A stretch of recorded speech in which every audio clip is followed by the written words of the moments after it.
Bueno, me cambio de gorra y me toca tener el placer de presentar a nuestro siguiente ponente. Y aunque habla bastante bien español, si no os importa voy a cambiar inglés para lo que nos toca. And we have here Matthias. You have the name over there, Matthias Levin. Matthias, thank you very much for coming, for being here with us today. I mean, actually, you haven't seen him probably before, but he's been here for the whole session, so we appreciate you spending the whole morning with us and making the effort to come down to Madrid for this presentation. Matthias is the Deputy Head of the Banks and Financial Conglomerates Unit of the European Commission's Financial Stability, Financial Services and Capital Markets Union, known as FISMA. For friends and family.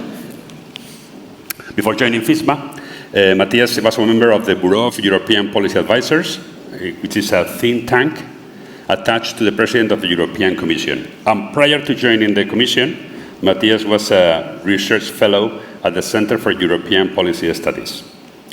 He studied in Sweden, in Lund University. He's from there. He's from that country, also in the London School of Economics, and Strasbourg, in the University of Strasbourg.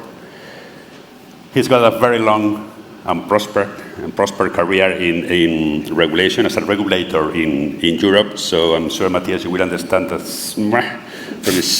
you may be someone we could easily hate in this forum.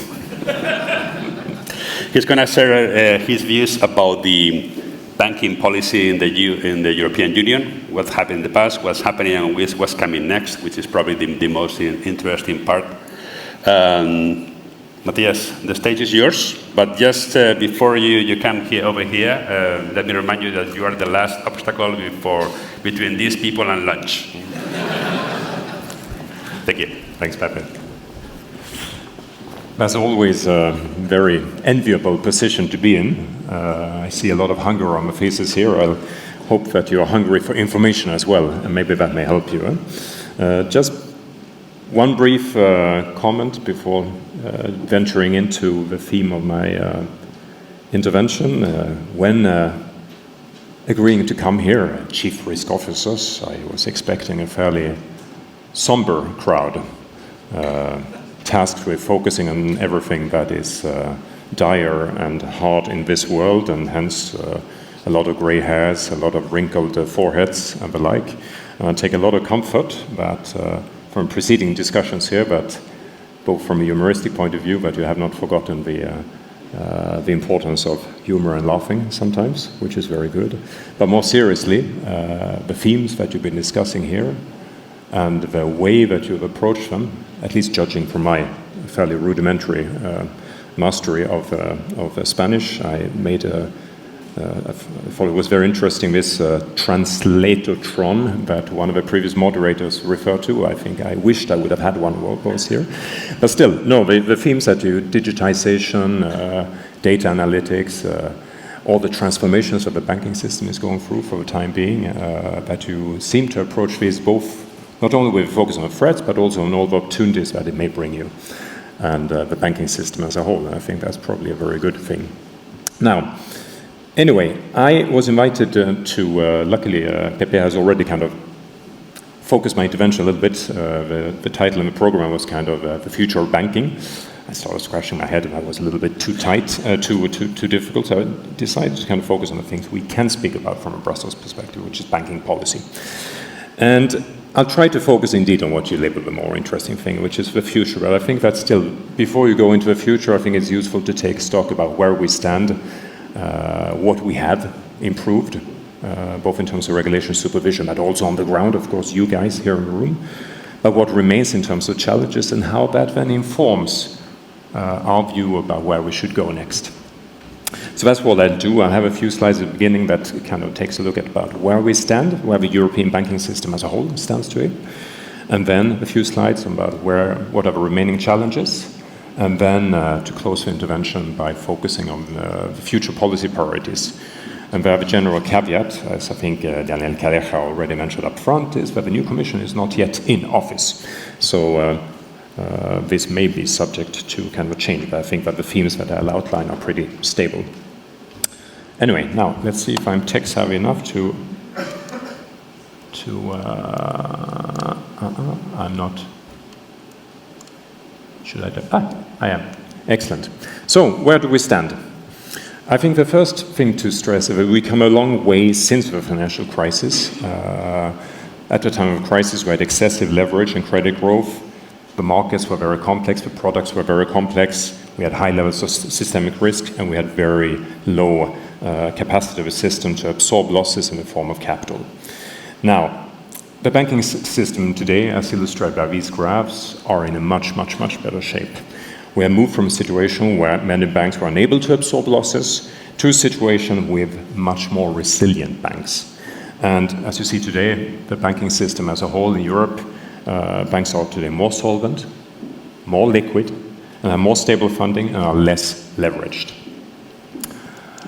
This has been complemented, I think this was referred to in the previous panel as well, with significant balance sheet repair. We have much less of non-performing assets on the balance sheet of banks. That has gone down significantly. The graph here stops in September. Since then, progress has continued. And for Europe as a whole, in the second quarter in 2019, we were down to less than 3% of non-performing loans. And that is nearly pre-crisis levels. Sure, discrepancies between countries. You know your own situation here, but it's definitely going in the right direction. Significant advances in this area. This is reflected in banks' ability to kind of withstand stress. You made a reference to the stress test coming up this time in June, was it June or July next year? The current exercise will be published. As you see from this graph, has been a significant solidification of the banking system here too. Stress scenarios have become much more harsh as well, but nevertheless, banks' ability to withstand more and more significant stress has increased as well. So that is kind of the advances we see in the system as such, the institutions, the banks.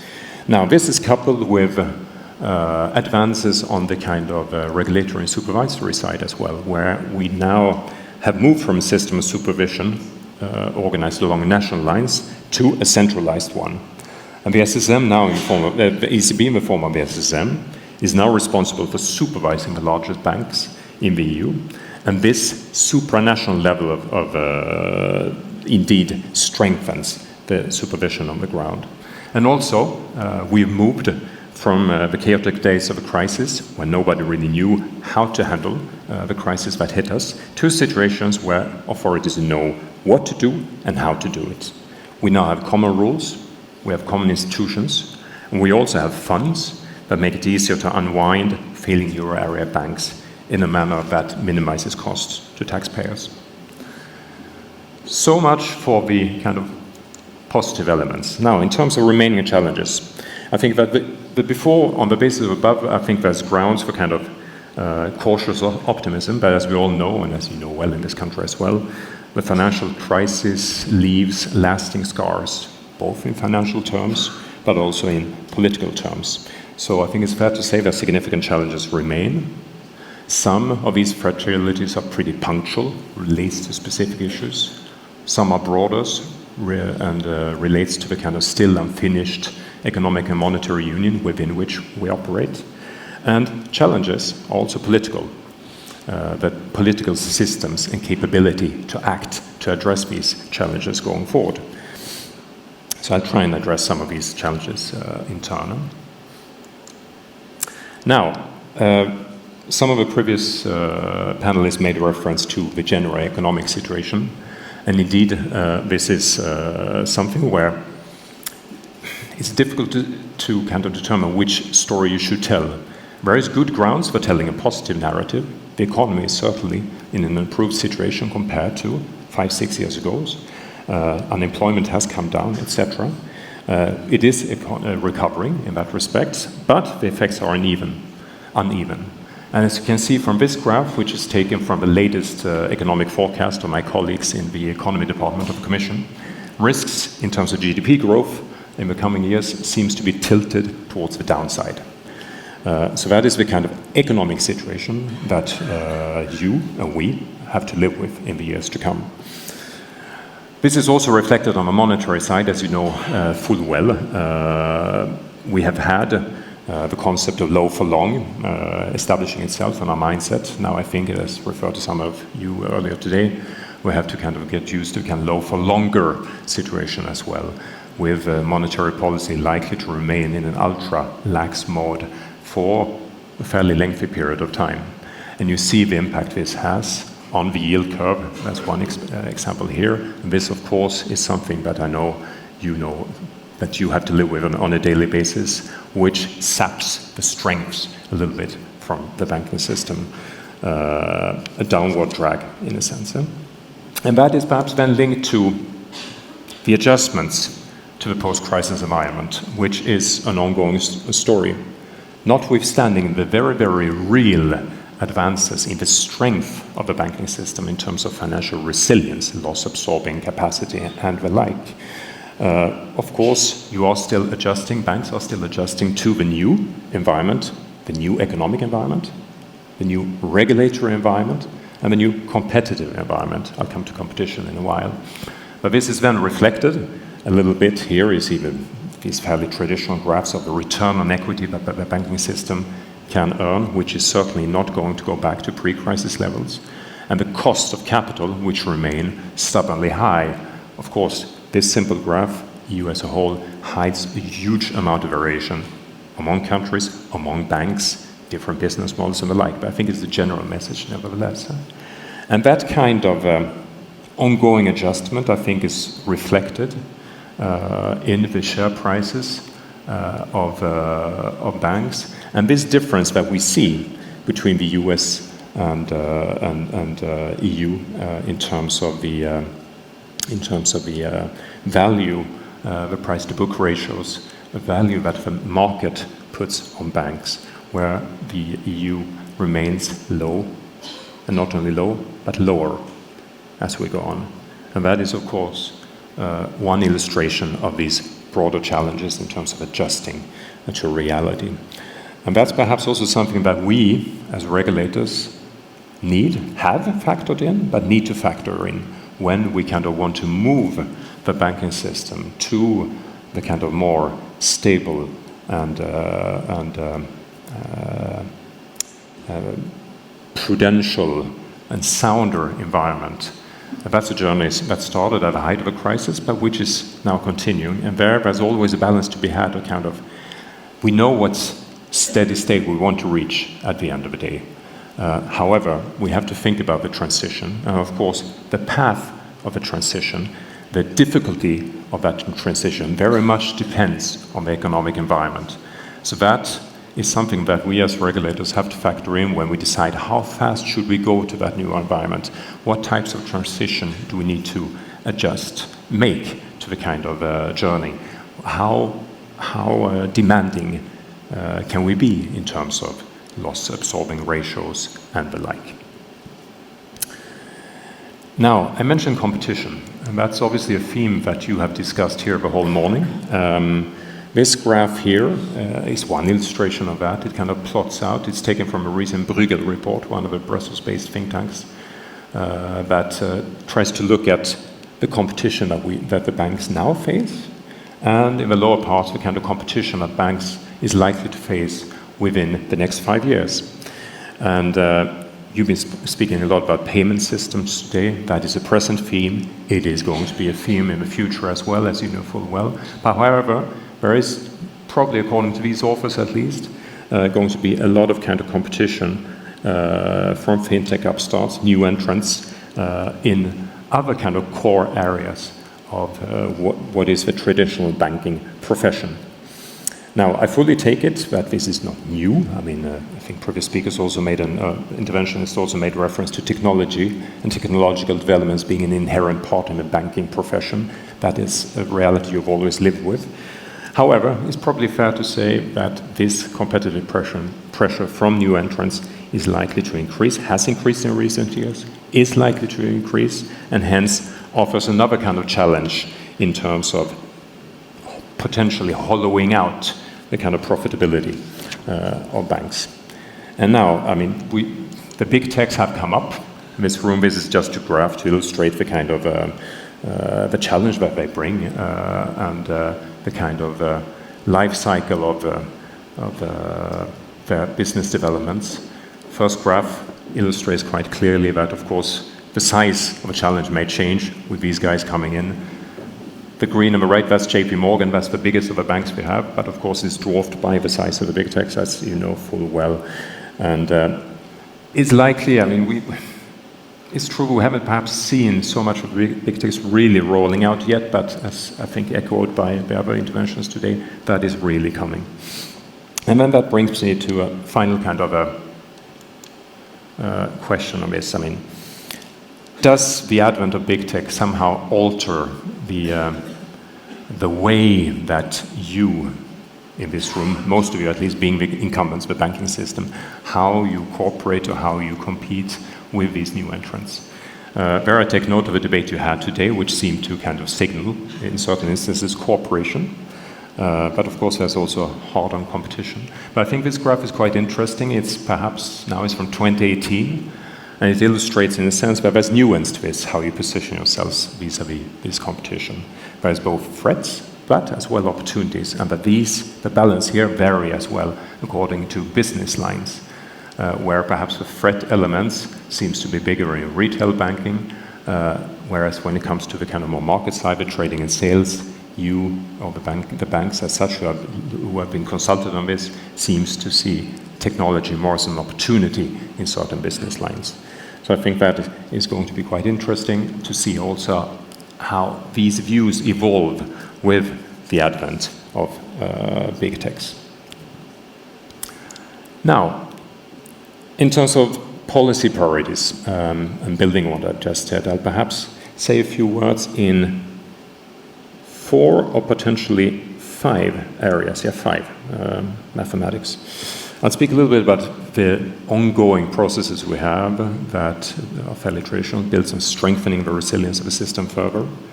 The finalization of the banking union, I made reference to before. The need to kind of harness and embrace the innovation that we've seen taking from these competition slides. I'll say a few words, but Daniel Calleja this morning already went into it in quite some detail, about sustainable finance. And I'll close my intervention with saying a few words about the need to promote market financing, which is particularly pronounced now in light of Brexit and the fact that Europe is about to lose its major capital market center. Now, in terms of resilience, finalizing Basel III. I know that for many people in this room, the terms finalizing and Basel doesn't really go together, but Basel is a continuous journey that never stops. That may be the case. That's perhaps the fate you have when you have a mature, detailed, and regulatory framework that always needs maintenance. But I think, nevertheless, it is fair to say that the kind of big changes that happen after the crisis, the final few elements are now going to be put in motion, and that should be, at least for a foreseeable future, mark an end to the big changes that come. And I think it is important that we do this kind of finalization of a post-crisis repair. What we have launched now are really the final elements that aim at kind of focusing on some of the issues that came up here about models. How do we calculate the models that underpin the whole banking rules to prudential solvency? And that is a key issue in Europe, given that European banks, compared to many of its competitors around the world, rely particularly on kind of internal risk-based approaches and the like. So the main objective of this will really be to increase risk sensitivity and robustness, and to improve when it comes to standardized approaches, but also to improve the comparability of the more advanced models that the regulatory framework allows you to use if you're sophisticated enough. There, as you know full well, there's a public consultation process ongoing. It closes at the beginning of next year. I invite all of you to respond. It is really useful for us, and we factor that into the legislative drafting and also in determining our internal policy debates, how far we go. And we intend to close this process and get out with a proposal in about 7 months' time, Q2 2020. I put my boss up here, not only because he's my boss, that's always a good idea when you speak, but also because he makes reference to a few things which which I think are important to stress, which is the commitment of us to implement Basel while paying attention to European specificities. I'll perhaps say a few words about that. And in the process also echoing and reacting to some of the comments that were made in the previous panel. Now, international standards, I think we can all agree they matter. Many of you, not all of you, in this room are working for institutions that are active not only in Spain, also in Europe, but also across the world. Finance is global, banking is often global, and the rules need to be global as well, not only to ensure robustness, but also to facilitate the life of you who actually operate on the ground. And that is why we are committed as such to to these international standards. And we really put a lot of pressure on other jurisdictions as well to be equally committed. Now, irrespective of the, and that's perhaps important to stress in the sense that if, as I guess you are, believing in an open world economy and an open international financial system, these standards, to some extent, they are the price to pay for maintaining that openness. And that applies globally as well as internally within Europe. Europe is a mini laboratory of this global integration in that respect. Our single market, which we put in motion about 30 years ago now, was based on the premise that, yes, let's open up our borders. Let's open up our borders to capital movement. Let's allow you to provide your services in other countries. But if we have incoming operators, we need to have a trust as regulators or supervisors, national ones, or as consumers, or as competitors, that the guys who come in are subject to the same rules as we have. So we had a traditional kind of quid pro quo in EU financial regulation there, which was that we minimize the core rules, and then we mutually recognize everything else. Now, the issue with banking is, of course, that what you define as core rules is pretty vast. And the financial crisis has led to an even vaster definition of what are the core rules. So essentially now all banking legislation that really matters, with a few exceptions here and there, is set at the European level and has become subject to regulations as well, which indeed, and I fully take that view expressed here previously, is increasingly detailed, intrusive, and that was another adjective, which I now forgot, which is not necessarily a positive one either. But I think it is, I think we are mindful of going too far in that respect, but I think there is an inherent tension here, that if you want to have an open market, you need to have the same rules applying. If you want to construct an internal market, and if you want to ensure that the rules are applied in the same way across Europe, there is an inherent bias in those rules becoming set at a fairly prescriptive level in Brussels and becoming a bit more detailed. But indeed, I remember when 5 years ago, when the outgoing Commission came in, they were very, very conscious of the fact that asking the question, have we gone too far in the immediate financial crisis repair? Do we need to revisit the situations? For those of you who have a good memory, we launched a call for evidence that looked into these issues, and that was a bit factored in into the previous banking package that we adopted, and is underpinning the approach we're taking here as well. Now, banking union, extremely important as well, very, very difficult. You know full well what the situation is. The advances I sketched out before apply to 2 pillars of a banking union. We still don't have a third one, and until we have a third one, the house is not stable. So we're putting an enormous amount of political impetus into achieving this, and I think now, when it comes to at least the common deposit insurance, there's a bit of momentum following, as you probably notice in press, the movements from the Germans to actually at least start accepting to talk about a common deposit insurance as a principle. That may not seem much to you, but it is a significant advance to some extent. However, there is other issues that we're discussing in that context as well. I've listed them here. Funding, liquidity in particular, in resolution, you need to have liquidity support. This is very, very important, but also difficult to agree upon the modalities of that. Cross-border groups, many of you operate across the border. You know full well that there are limits to the amount of capital and liquidity that you can move around within a cross-border group. For some of you, it matters more. For some of you, less, depending on how you're organized. But it is a theme that we think should be on the agenda when we're discussing this pillar, these final elements of the banking union. Also linked to this, of course, these broader themes, the European safe assets, the what I've labeled here RTSE, which is the how do you treat sovereign exposures in terms of regulation, risk weights, concentration charges, that kind of stuff. One needs to tread here very, very cautiously. This has macroeconomic impacts, which could be quite significant, and also distributional consequences between member states and the like. But I think that debate is in there, and there's a lot of work going on, and hopefully the Eurogroup will be able to issue an interesting report to the European Council later this year in December, and then hopefully the things can really start speeding up.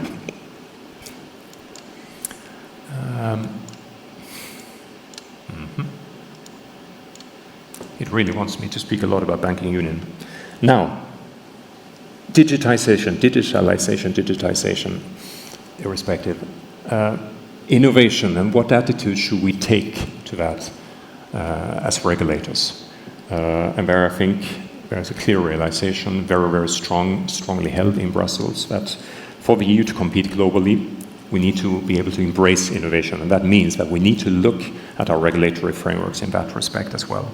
And we need to find a way that harnesses the positive forces of innovation while addressing the concerns that may arise in the process. So we need to seize these opportunities that these transformations bring. You've discussed them these mornings. But we also need to be mindful of the new risks that may emerge. And if they do emerge, then we need to address them in a proportionate manner. So there will be, this incoming commission will pay a lot of attention to that. My department of the commission is paying more and more attention to that, which will also be reflected in the way we organize ourselves very shortly. We will look again at a single digital market. If we want a single market, do we need to see how regulatory barriers are affected? If we want to really move to a situation of open data finance, how should we use the precedent of open banking? Do we need to review the prudential framework in light of that? One risk, or the same risk being subject to the same regulation and the like. How do we handle the big techs and the level playing field dimensions? There's a lot of things there where we will try to make our views known pretty quickly in the new mandate and set in process regulatory assessment in that respect. We will also probably need to look at crypto assets. They are inexistent now, more or less inexistent is a big word, but they are not very important for the time being. But you saw the Libra announcement. It may come very rapidly.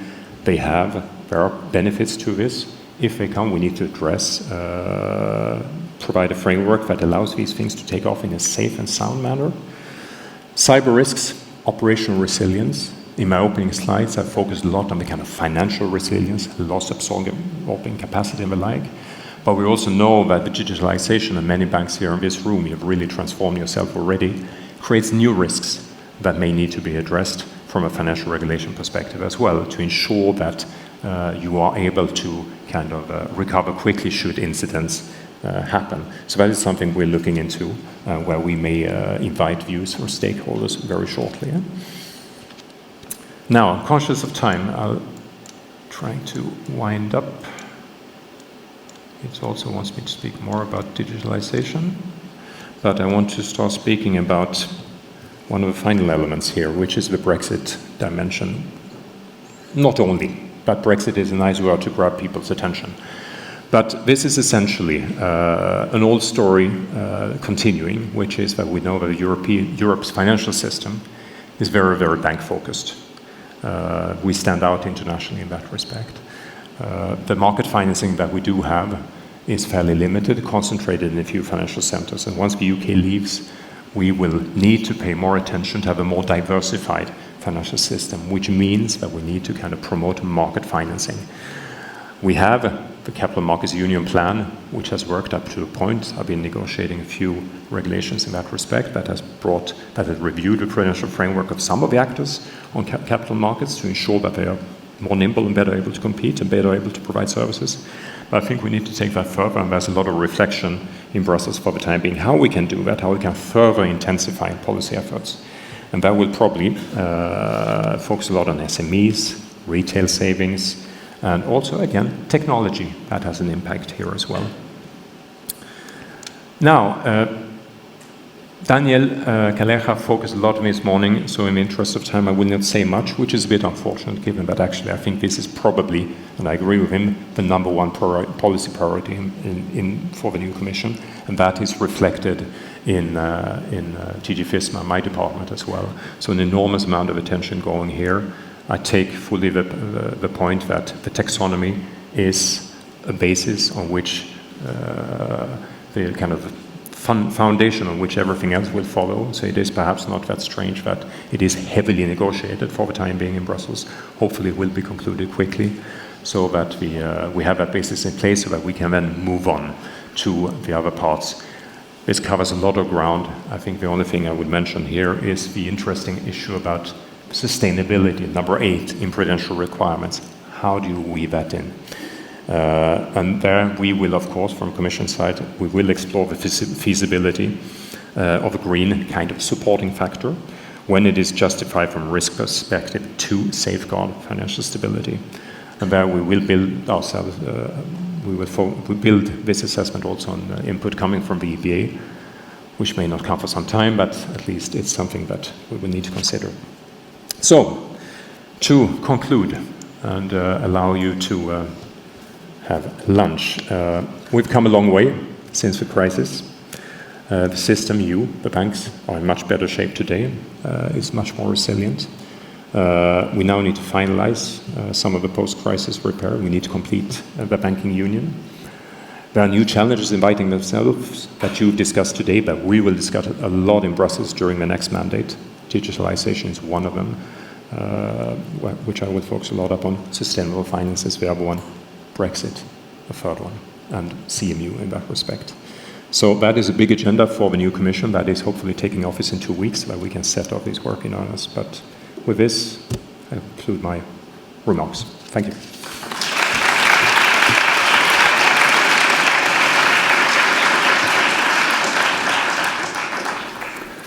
Thank you. Thank you, Matthias. Probably if we have a few minutes for questions, if you're not too hungry.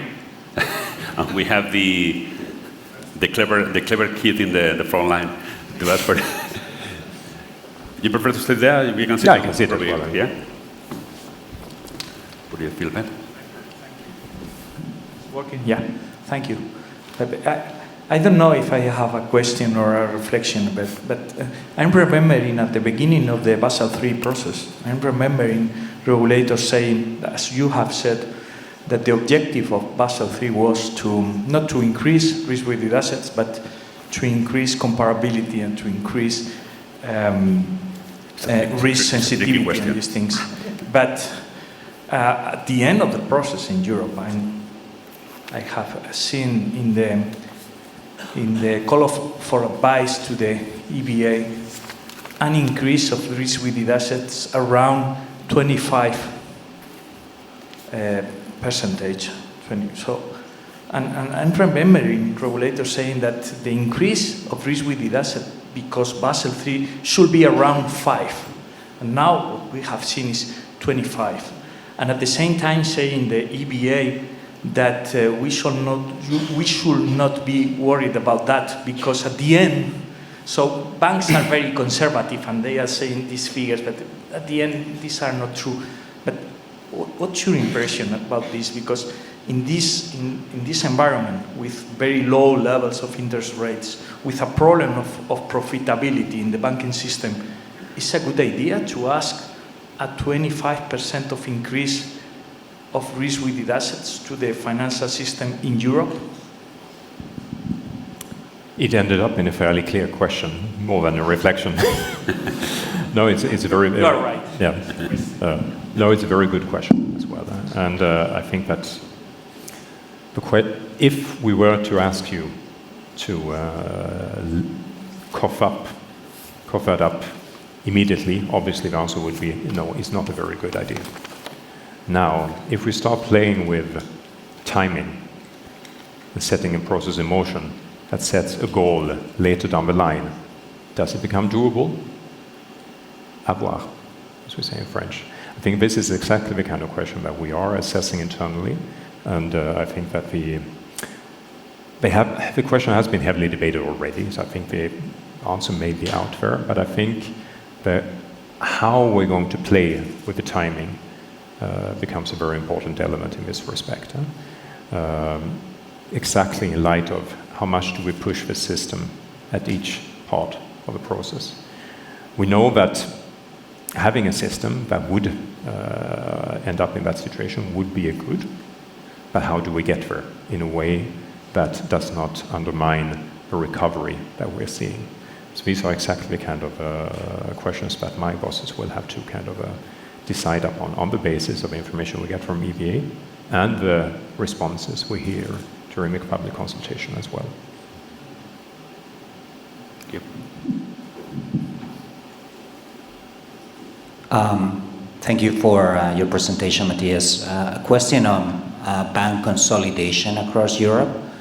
There is no single pan-European bank operating across all European countries. And I guess part of the reason why is because the financial system and the banking system in each country is still quite fragmented, although regulation seems to be consistent now.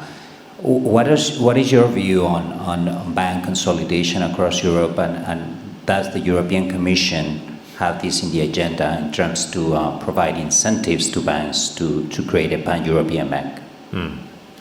Another very good question. I think that we traditionally have tried to shy away from a kind of market structure debate, in the sense that we don't have a view on how the sector should consolidate or what the end state of that process would be.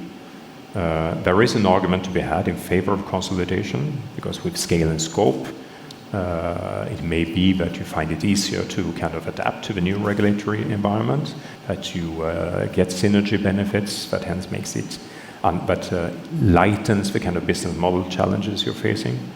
But we also have to then balance that against the potential too big to fail questions that arise, which in a sense depend on the amount of confidence we put in the new framework we put in place to exactly address too big to fail. Here I'm perhaps a little bit partial. For those who know me, you know I spent 5 years of my life focusing on bank separation, which ultimately did not go anywhere. But it nevertheless offered an interesting perspective, perhaps, that at the higher end of the kind of banking sector we see today, perhaps we don't need many more of these kind of big mega animals out there, even though I fully take it they are not yet active across the European Union. But there is certainly, I guess, this is a personal view, not an institutional view of the Commission, a room for a lot of consolidation, I think, in the mid-range part of the system. And that, I think, also would be safe from a consolidation, from a too big to fail perspective. Now, how come the banks are not active across the EU, irrespective of the fact that we have a more harmonized regulatory system? I don't know. But it is indeed a striking feature, and you often see that during negotiations in Brussels when it comes to new rules, that we all, perhaps not so much as in the Commission, but many of the policymakers still have a very national mindset when it comes to negotiating the rules. They tend to focus on our national banking system, and that is perhaps also a little bit part of the problem. Thank you.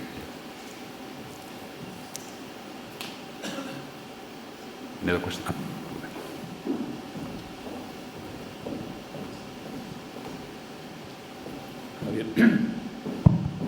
Javier Arias. Well, I have a question for Matthias as well, and thank you very much for coming. One of the common views in the previous panels was about the enlargement of this ecosystem. So there are many players or new players which are making inroads on this new environment, the uneven playing field. And we in banking we try to address the motto of same services, same risks, same regulation. It seems that that remains uneven. So do you feel that the Commission should address regulation thinking on activity more than on sectors? What are your views in this regard?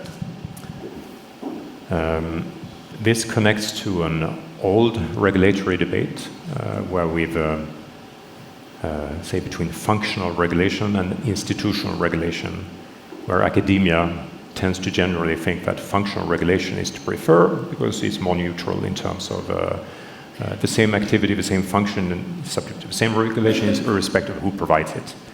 Now, that has always clashed with the reality that tends to be more institution-based regulation, which perhaps since the crisis has been reinforced because the argument goes that yes, you have activities, but it's always institutions that fail at the end of the day, and you need to focus on their kind of solvency and soundness.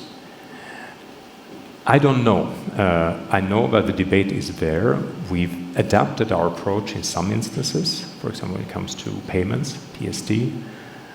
We've also tried to do that in a file where I was a little bit involved, which was investment firms. I don't know if there's any investment firm here in the house, but they typically were subject to the same prudential framework as banks. Didn't really fit them. We put in place a new framework that governs these activities. At the same time, we know that in that area, the investment firm community, you have a vast majority of firms that are very small, but you have some which are systemic. The Goldmans, the Merrill Lynch's, and the like of this world.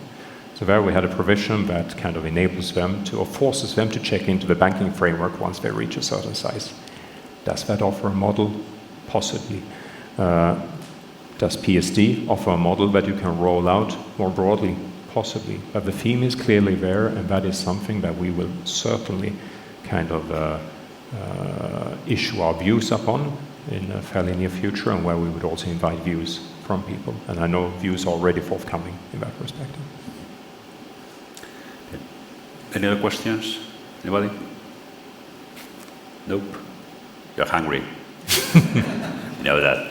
Anyway, just before returning the stage to the chairman, the presi, as we call him, for the final words, just again, thank you very much for being here today. Nothing else. Thank you for inviting me. It's been very, very interesting, and we know it's been an effort for you to be, so we appreciate it double. Okay. Thank you very much indeed.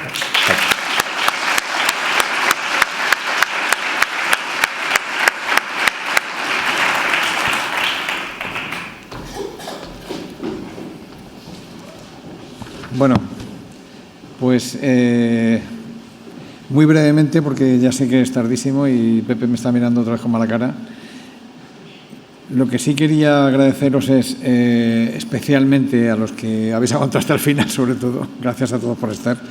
Por supuesto, los que han tenido que atender otros compromisos. Y lo que sí me gustaría también es agradecer a todos los ponentes las presentaciones, que han sido realmente muy interesantes. Oye, las habéis preparado muy bien. Y sobre todo algo que agradecemos muchísimo en el club es la franqueza con la que se intercambian las opiniones, ¿no? Con lo cual, oye, pues de verdad que os lo agradezco a todos, porque esto hace que la jornada pues tengamos inscritos hoy 273 personas, ¿no? Yo creo que eso lo hacemos entre todos, ¿no? Me decían que resumiese un poco los retos, ¿no? Finalmente que han aparecido a lo largo del día de hoy. Voy a ser muy breve y al final yo sugiero cinco retos que han salido en todos los debates de hoy. El primero yo creo que es la digitalización entendida como una ola que ya está aquí. O sea, esto es un proceso que tenemos que ir asumiendo, pero a mí me ha parecido muy importante lo que han destacado algunos ponentes en el sentido de que tenemos que integrarlo en todos los procesos y en todos los niveles de decisión de riesgo. Es decir, esto no es algo que tenemos que ajustar buscando la eficiencia o tal, sino que esté, digamos, embebido en todos nuestros procesos. El segundo, que yo creo que hay distintas facetas que nos conducen a esto, es que en el futuro la función de riesgo la tenemos que renovar. O sea, yo creo que tenemos que ser honestos, todos los que estamos aquí. Llevamos muchos años trabajando algunos en el tema. Y de cara al futuro creo que tenemos que cambiar la cualificación de los equipos. Es decir, yo creo que queda muy claro que necesitamos cada vez más equipos multidisciplinares. Es decir, donde por un lado tenemos muchos más tech, más techis, como decías antes, de los que teníamos antes, pero tenemos que saber conjugar inteligentemente estas nuevas capacidades también ha salido. A mí me ha hecho mucha gracia y me ha gustado mucho que justo ha salido en la mesa, en el panel de los techis. Es decir, necesitamos tener cerca gente que sabe mucho de banca y que tienen historia. Si no, pues esto nos lleva a esas cosas que han comentado de las barbaridades que han cometido en Apple y tal, ¿no? Errores graves en la gestión y en el uso de modelos. El tercer punto es la gestión de nuevos riesgos emergentes. Obviamente tenemos que gestionar riesgos de modelo. Yo destacaría también la ciberseguridad, por supuesto, y la externalización. En cuarto lugar, ¿no? Y alguno ya me dirá, ya estabas tardando, la regulación. Bueno, la regulación, yo creo que tenemos que ser honestos. Bueno, tenemos un lío monumental, ¿no? No me pongáis otra cara, pero también tenemos, yo creo, honestamente, una gran oportunidad. Tenemos que ser honestos y tenemos que reconocer que necesitamos una regulación que nos impida caer en una crisis como la pasada. Es una barbaridad que tenemos que evitar. Y eso se consigue, yo creo que asumiendo de la mejor manera posible cómo podemos mejorar la capacidad de gestión de riesgo de nuestras instituciones aplicando la regulación. Y luego, como yo creo que también muy bien ha dicho Matías, y no puedo estar más de acuerdo, necesitamos también este plano global de finalizar ya de una vez la unión bancaria, ¿no? Que tanta falta yo creo que nos hace, es una pieza clave para que todo este lío que hemos comentado hoy pueda, digamos, evolucionar razonablemente bien, ¿no? Este foro siempre ha sido un foro de hace muchos años de encuentro entre supervisores y supervisados, ¿no? Y la idea es que sigamos hablando pues, con esta franqueza y desde luego no pensando que regulación, como antes decía alguien de broma, y empatía era una especie de oxímoron, ¿no? Yo creo que tenemos un reto por delante muy grande y tenemos que ir interiorizándolo. Y quinto, y con esto termino, yo creo que el quinto y último, pero no por eso más importante, la sostenibilidad del negocio. O sea, yo creo que el gran reto que tenemos no solamente en la función de riesgo, sino en la banca, es que seamos capaces de reinventarnos, de crear mecanismos que nos ayuden a entender bien qué supone todo esto que nos comentaba primero de la mañana Daniel de la transición energética, ese billón europeo de euros que tenemos que invertir, cómo tenemos que introducir todo esto en nuestros parámetros y en nuestros análisis de decisión. Y luego, por supuesto, también lo comentaba antes, yo creo que Jordi, hay que anticipar el cambio de ciclo porque la rentabilidad yo creo que es clave, no en los próximos años, sino en el próximo mes y el próximo año, ¿no? Y creo que esos son los retos más importantes que tenemos. Así que, oye, ánimo, os cito también el año que viene, que lo repetiremos para seguir discutiendo estos temas y muchas gracias de nuevo a todos.